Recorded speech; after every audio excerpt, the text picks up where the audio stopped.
हाजिर है टॉम की क्लास लेकर के। लास्ट क्लास में जो हम लोग का चल रहा था चैप्टर वो था तीसरा चैप्टर, जिसमें हमने पांचवा चैप्टर भी मर्ज किया हुआ था।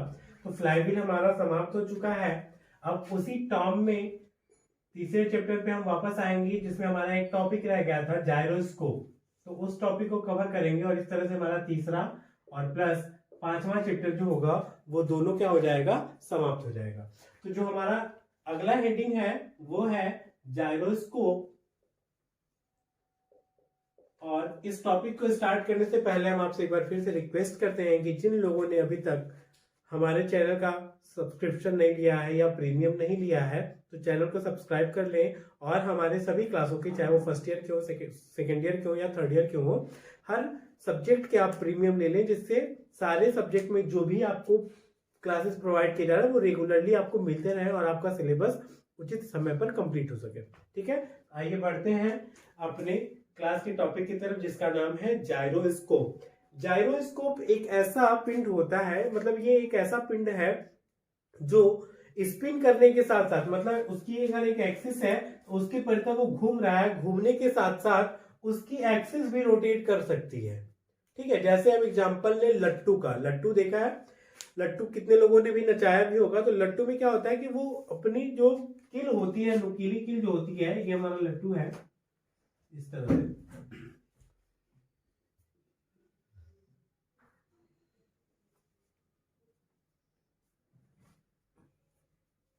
ठीक है, ये लट्टू क्या होता है, अपनी एक्सिस पर ये रोटेट करने के साथ साथ इसकी एक्सिस किधर भी रोटेट करने को क्या होती है, फ्री होती है, स्वतंत्र होती है, वो रोटेट कर सकती है।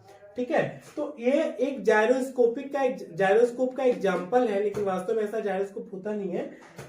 बस आप इस मोशन से उस मोशन को रिलेट कर सकते हैं कि जायरोस्कोप का भी जो मोशन होता है वो इसी की तरह ही मिलता जुलता रहता है। मतलब ये स्पिन कर रहा है, साथ ही साथ उस पिंड की अक्ष भी स्पिन कर सकती है, मतलब घूम सकती है, तो उसको हम बोलते हैं जायरोस्कोप। जायरोस्कोप का यदि हम यहाँ पे फिगर बनाएं,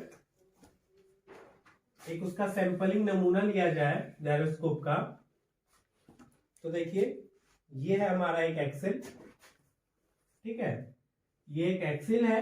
इस एक्सिल पर एक स्पिन पहिया लगा हुआ है जो क्या कर रहा है, स्पिन कर रहा है। पहिया हमारा ये इस तरह से लगा हुआ है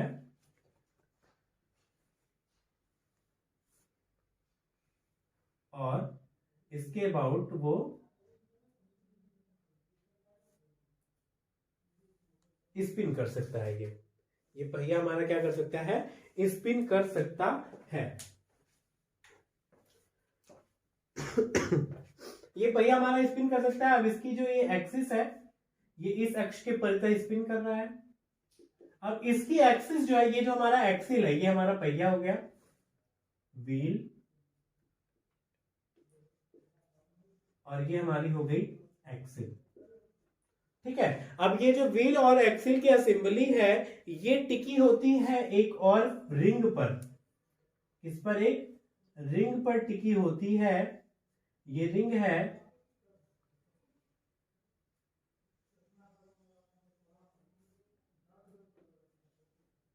ये एक रिंग पर टिकी होती है, और ये रिंग फिर एक ऊर्ध्वाधर बियरिंग पर इस तरह से टिकी होती है, वर्टिकल बियरिंग पर टिकी होती है। अब ये बियरिंग को लगाने के लिए एक और मेंबर होता है, तो एक और रिंग होती है जो इस बियरिंग को सपोर्ट करती है, इस बियरिंग को सपोर्ट करती है।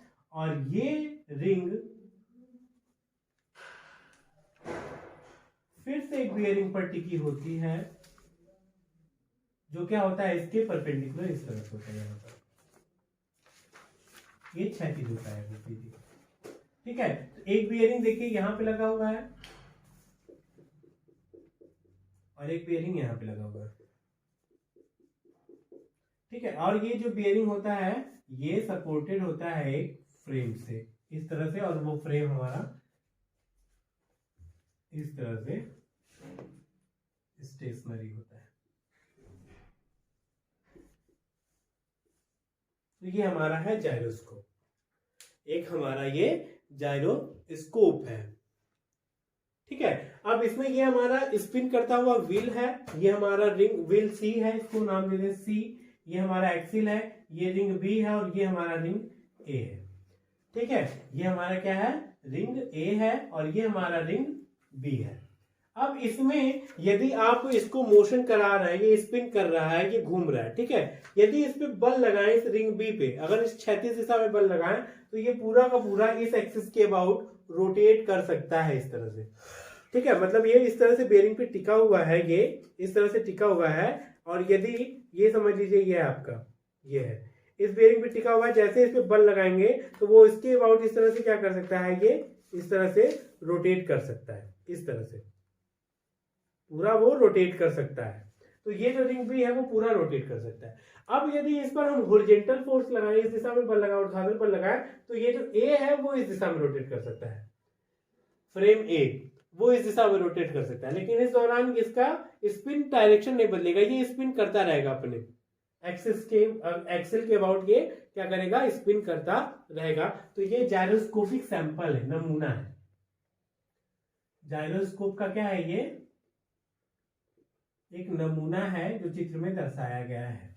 ठीक है, तो जायरोस्कोप के बारे में लिखिएगा, यह एक ऐसा पिंड होता है, यह एक ऐसा पिंड होता है जो अपनी अक्ष पर स्पिन अथवा घूमने, जो अपनी अक्ष पर स्पिन अथवा घूमने के साथ साथ बाह्य बल के प्रभाव में, जो अपनी अक्ष पर स्पिन अथवा घूमने के साथ साथ बाह्य बल के प्रभाव में किसी भी दिशा में घूमने के लिए स्वतंत्र होता है, किसी भी दिशा में घूमने के लिए स्वतंत्र होता है। अर्थात दूसरे शब्दों में कहा जा सकता है कि, अर्थात दूसरे शब्दों में कहा जा सकता है कि जायरोस्कोप एक ऐसा स्पिन करता हुआ पहिया होता है जो एक अक्ष पर स्पिन करते हुए, जो एक अक्ष पर स्पिन करते हुए अपने गुरुत्व केंद्र को स्थिर रखते हुए बाह्य बल के प्रभाव में किसी भी दिशा में घूमने के लिए स्वतंत्र होता है, किसी भी दिशा में घूमने के लिए स्वतंत्र होता है तथा उस पिंड की गति को जायरोस्कोपिक गति कहते हैं, उस पिंड की गति को जायरोस्कोपिक गति कहते हैं। उदाहरण, एग्जाम्पल है हमारा मोड़ पर गति के अंतर्गत रेल इंजन तथा ट्रक के पहिए, मोड़ पर गति के अंतर्गत रेल इंजन तथा ट्रक के पहिए, मोटरसाइकिल, स्कूटर, कार के पहिए, मोटरसाइकिल, स्कूटर, कार के पहिए, वायुयान तथा समुद्री जहाज के प्रोपेलर आदि जायरोस्कोप के उदाहरण है, जैसे मोटरसाइकिल ही हमारी, तो उसका जो पहिया होता है वो स्पिन करता रहता है। अब किसी मोड़ पर उस स्पिन की अक्ष अभी इस तरह से स्ट्रेट है और इसके अबाउट वो रोटेट कर रहा है। अब हमको किसी मोड़ पर मुड़ना है तो हमने हैंडल घुमाई और वो क्या होगा, एक्सिस उसकी मुड़ गई। अब वो स्पिन करते हुए एक्सिस उसकी मुड़ जा रही है, तो इस प्रकार की गति को हम क्या कहेंगे, जायरोस्कोपिक गति कहेंगे। ठीक है, उसके बाद लिखिएगा, चित्र में एक जायरोस्कोपिक नमूना दर्शाया गया है, चित्र में एक जायरोस्कोपिक नमूना दर्शाया गया है। अब अगला हेडिंग डाल दीजिएगा, जायरोस्कोप के प्रभाव, लक्षण तथा सिद्धांत। जायरोस्कोप के प्रभाव लक्षण तथा सिद्धांत प्रिंसिपल। ठीक है, लिखिएगा इसमें जायरोस्कोप के अथवा किसी जायरोस्कोपिक पिंड के निम्नलिखित प्रभाव लक्षण तथा सिद्धांत होते हैं। निम्नलिखित प्रभाव लक्षण तथा सिद्धांत होते हैं। पहला पॉइंट, पहिए को स्पिन कराने से जायरोस्कोप के एक्सिल की दिशा में कोई परिवर्तन नहीं होता है। अर्थात इसको हम स्पिन कराएंगे तो इसके एक्सिल की दिशा में कोई परिवर्तन नहीं होगा। जायरोस्कोप के पहिए को गति कराने से उसके एक्सिल की दिशा में कोई परिवर्तन नहीं होता है। इस लक्षण को जायरोस्कोपिक जड़त्व कहते हैं। इस लक्षण को जायरोस्कोपिक जड़त्व कहते हैं। दूसरा पॉइंट लिखिएगा, जायरोस्कोप पर बल लगाने से जायरोस्कोप क्षैतिज अथवा ऊर्ध्वाधर अक्ष के परितः घूमने लगता है। इस क्रिया को प्रिसीजन कहते हैं। इस क्रिया को प्रिसीजन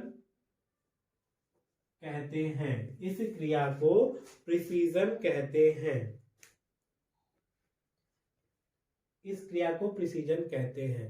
अब इसमें ए पॉइंट लिखिएगा, दूसरे में ए पॉइंट, जब जायरोस्कोप पर क्षैतिज अक्ष के परितः बल लगाया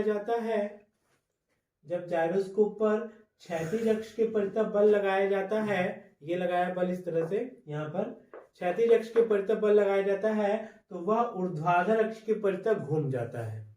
इधर से ये अगर हम पुश करेंगे यहाँ पर तो ये क्या करेगा, इस तरह से इसके अबाउट ये रोटेट करने लगेगा। ठीक है, क्षैतिज अक्ष के परितः बल लगाया जाता है तो वह ऊर्ध्वाधर अक्ष के परितः घूम जाता है। बी पॉइंट, और जब ऊर्ध्वाधर अक्ष के परितः बल लगाया जाता है तो वह क्षैतिज अक्ष के परितः घूम जाता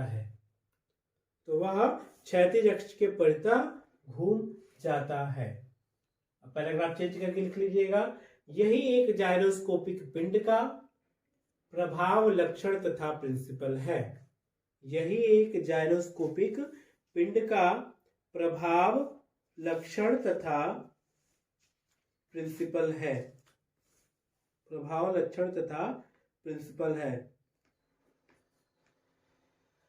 ठीक, अब आते हैं हम अगली हेडिंग पर, जिसका नाम है एंगुलर एक्सीलरेशन तथा जायरोस्कोपिक एक्सीलरेशन। कोणीय त्वरण तथा जायरोस्कोपिक त्वरण। कोणीय त्वरण तथा जायरोस्कोपिक त्वरण।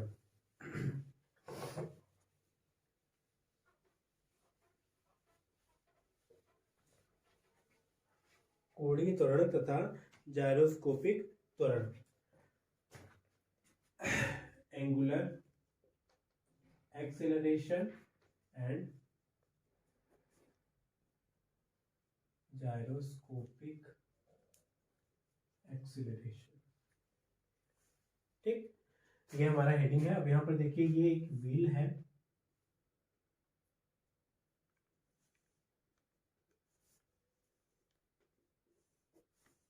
ये पहिया है एक स्पिन करता हुआ, जिसकी अक्ष ये है। इस अक्ष के परितः वो क्या कर रहा है, स्पिन कर रहा है, घूम रहा है इस तरह से।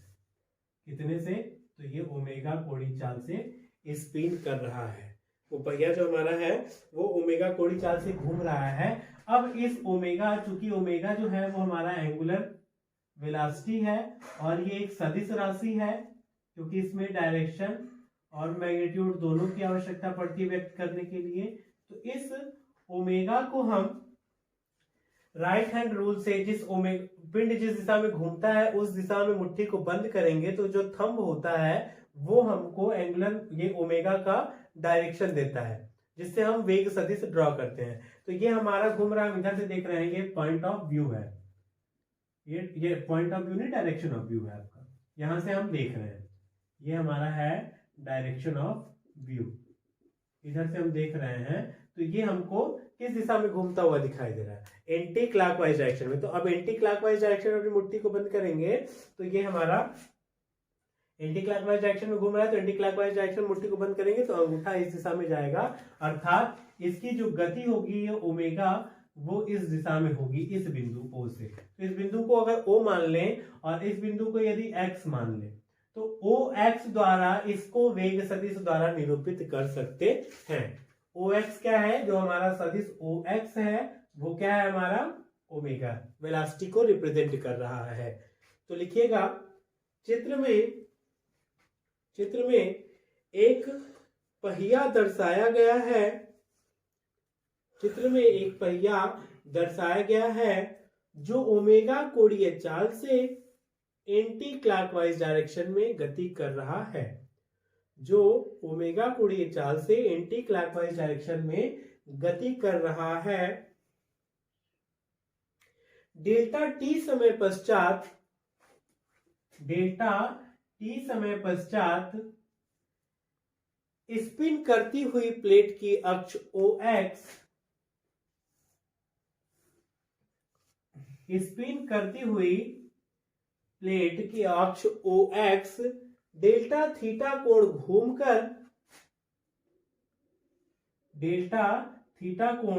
घूमकर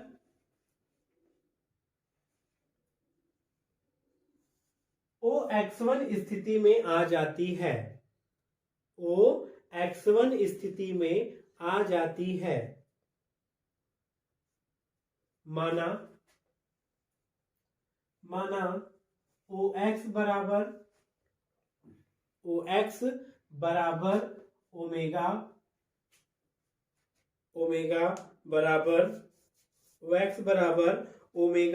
बराबर स्पिन करती हुई प्लेट का प्रारंभिक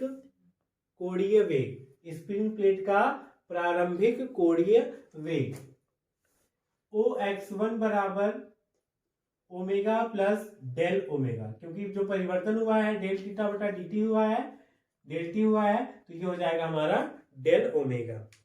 ठीक, तो ये लिखिएगा OX1 बराबर ओमेगा प्लस डेल ओमेगा, अर्थात ये किसको रिप्रेजेंट कर रहा है, ओमेगा प्लस डेल ओमेगा को। ओमेगा प्लस डेल ओमेगा बराबर डेल्टा टी समय पश्चात स्पिन पहिए का वेग, डेल्टा टी समय पश्चात स्पिन पहिए का वेग, अर्थात स्पिन वेग में परिणामी परिवर्तन, स्पिन वेग में परिणामी परिवर्तन x(x1). अब ये परिणामी परिवर्तन क्या हुआ, x से x1, यही इसमें रिजल्टेंट परिवर्तन हो रहा है, परिणामी परिवर्तन बराबर x(x1), ये हमारा रिजल्टेंट चेंज है, परिणामी परिवर्तन। अब हम क्या करेंगे, इस OX की लाइन को आगे बढ़ाया और इस x1 बिंदु से इस पर एक लंब डाला जो इसको M बिंदु पर काटता है। क्या किया हमने, इस OX रेखा को आगे बढ़ाया और इस x1 बिंदु से इस पर एक लंब डाला जो M बिंदु पर इसको काटता है। अब ध्यान दीजिए, इसमें जो वेलोसिटी का परिवर्तन हो रहा है वो परिणामी हो रहा है, ये इतना x(x1), लेकिन अगर हम यहाँ ध्यान दें इसके दो कंपोनेंट के बारे में सोचें तो इसका देखो मैग्नीट्यूड बदल गया इतना xm के बराबर, और डायरेक्शन ये यहाँ रोटेट कर रहा था, इस डायरेक्शन में था, और ये घूम करके इस डायरेक्शन में आ गया। मतलब ये इस डायरेक्शन में रोटेट कर रहा था और ये घूम करके इस डायरेक्शन में आ गया, तो डायरेक्शन भी बदला, यहां से यहां तक ये जो डायरेक्शन चेंज दे रहा है। और ये जो अमाउंट है xm जो है वो परिमाण में परिवर्तन प्रदर्शित कर रहा है, परिमाण में परिवर्तन दिखा रहा है, और mx1 है जो वो डायरेक्शन में परिवर्तन प्रदर्शित कर रहा है, डायरेक्शन में परिवर्तन प्रदर्शित कर रहा है। अर्थात यहाँ पे अब वेग में परिवर्तन हो रहा है, तो जाहिर सी बात है समय के साथ वेग में परिवर्तन की दर को त्वरण कहते हैं। तो यहाँ पर त्वरण प्रभावी होगा जो इन मानों में परिवर्तन ला रहा है। तो परिमाण में जो परिवर्तन लाता है उसको हम कोणीय त्वरण कहते हैं, और जो डायरेक्शन में परिवर्तन लाता है उसी को हम जायरोस्कोपिक त्वरण कहते हैं। तो अब हम आगे बढ़ेंगे और इसके बारे में बात करेंगे। तो चलो धीरे धीरे बात करते हैं अब इसके आगे कंटिन्यू। तो इतना फिगर बनाने के बाद ये इतना डाटा लिखने के बाद लिखिएगा उसमें OX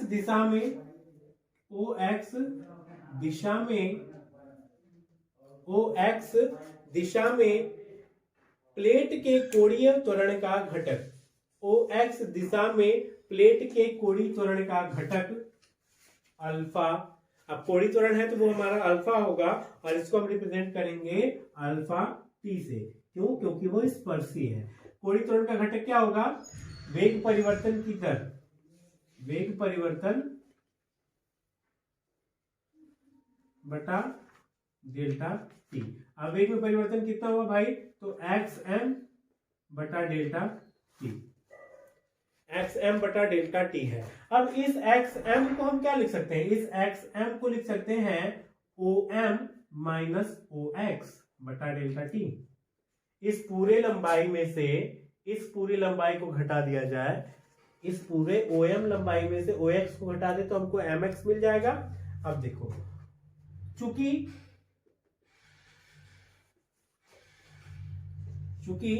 OM बराबर क्या है? OM जो है वो हमारा ओमेगा प्लस डेल ओमेगा का कौन सा कंपोनेंट है? तो ये इसका cos कंपोनेंट है, cos डेल थीटा हो जाएगा। ये देखो ये यहां से इस तरह से है, ये हमारा इस तरह से है, तो इस दिशा में इसका कौन सा कंपोनेंट होगा? अगर ये थीटा है तो इस दिशा में ये x है, तो इस दिशा में क्या होता है? x cos थीटा, और इस दिशा में क्या होगा? x sin theta. ये होता है हमारा x cos थीटा और x sin थीटा। तो अब इसी तरह से यहाँ पर OM बराबर कितना हो जाएगा? ओमेगा प्लस ओमेगा डैश, चूंकि OM बराबर ओमेगा प्लस डेल ओमेगा का कौन सा कंपोनेंट? cos थीटा, और OX कितना है? OX is equal to omega. तो alpha T is equal to क्या हो जाएगा भाई? अल्फा टी बराबर क्या हो जाएगा? Omega plus del omega into cos theta minus omega बटा dt, ओमेगा बटा dt। ये इतना आ गया हमारा अल्फा टी। अब यहां पर ध्यान दीजिए ये डी थीटा रहेगा, cos del theta, cos del theta. जब del theta tends to zero, जब डेल थीटा जो होता है वो हमारा जीरो की तरफ जाता है, तो कॉस डेल थीटा का मान कितना हो जाता है? 1 हो जाता है। ठीक है, जब थीटा की तरफ जाता है तो कॉस डी थीटा का मान क्या हो जाता है? 1 हो जाता है। ये आपको लिमिट कंटिन्यूटी में पढ़ाया गया होगा, यहाँ पे डिप्लोमा में भी और इंटरमीडिएट में भी। ठीक है, तो अब यहाँ पर हम इसकी वैल्यू रख देंगे 1, तो alpha T is equal to क्या हो जाएगा? अल्फा टी बराबर, अल्फा टी जो होगा वो हो जाएगा omega plus del omega minus omega अपान डेल टी। अब ये ओमेगा से ओमेगा कैंसिल, तो alpha T is equal to क्या आ गया? डेल ओमेगा बटा डी टी। अब यदि हम इसका लिमिट ले लें, तो लिमिट ले लेंगे तो ये क्या हो जाएगा? Is equal to D omega बटा डी टी।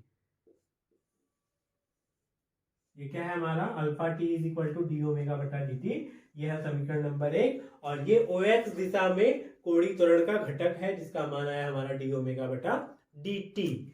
अब हम बात करेंगे OX के लंबवत दिशा में घटक। ठीक है, तो ये सारी चीजें हम मिटा रहे हैं, इसको छाप लीजिएगा।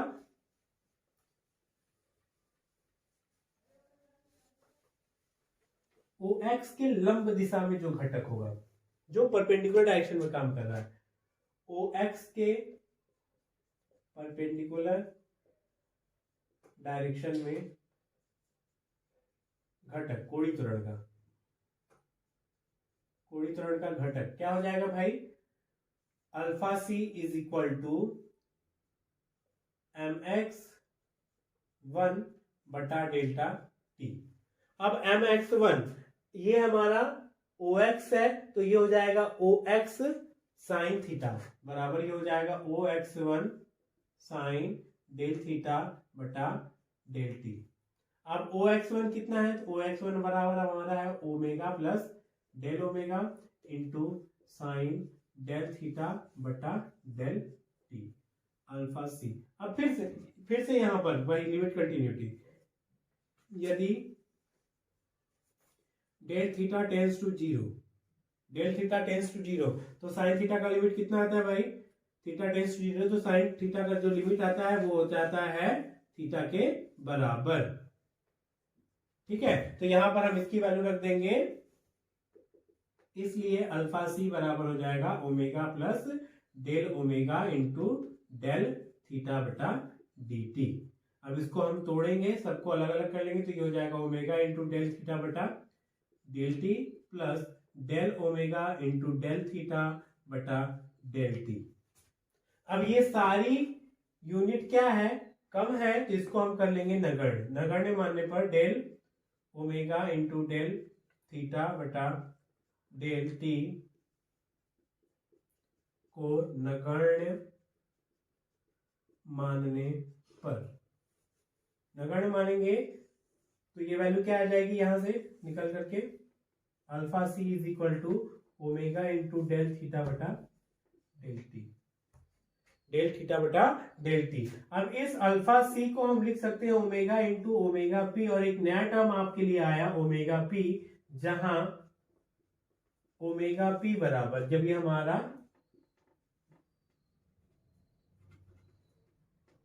ओमेगा इंटू डी थीटा बटा डी टी, इसकी भी लिमिट लिए हैं, तो ये डी थीटा बटा डी टी हो गया, और ये ओमेगा टी जो है वो डी थीटा बटा डी टी है, और इसको कहते हैं हम प्रिसीजन का वेग, मतलब जिस वेग से हमारा एक्सिस घूम रहा है उसका वेग है हमारा ओमेगा पी, और डी थीटा बटा डी टी है वो प्रिसीजन का वेग कहलाता है। और इस त्वरण को हम कहते हैं, समीकरण नंबर 2 को जायरोस्कोपिक त्वरण। कौन सा त्वरण कहते हैं इसको, हम जायरोस्कोपिक त्वरण कहते हैं, और ये हमारा कहलाता है प्रिसीजन का वेग। तो लिखिएगा, इतना करने के बाद अब दोनों घटक आ गए, तो परिणामी त्वरण क्या हो जाएगा, परिणामी त्वरण, अतः परिणामी त्वरण अल्फा बराबर alpha C plus alpha T, alpha C plus alpha T. ठीक है, अब हेडिंग डाल दीजिएगा नोट। नोट में सबसे पहला पॉइंट होगा ओमेगा पी के, ओमेगा पी क्या हमारा है, डी थीटा बटा डी टी बराबर प्रिसीजन का वेग। तो नोट में पहला पॉइंट लिखेंगे हम, सबसे पहला हेडिंग डालिएगा ओमेगा पी को, तो नोट में पहला पॉइंट हमारा ओमेगा पी, और ओमेगा पी क्या हमारा प्रिसीजन का वेग, उसमें लिखिएगा प्रिसीजन का वेग में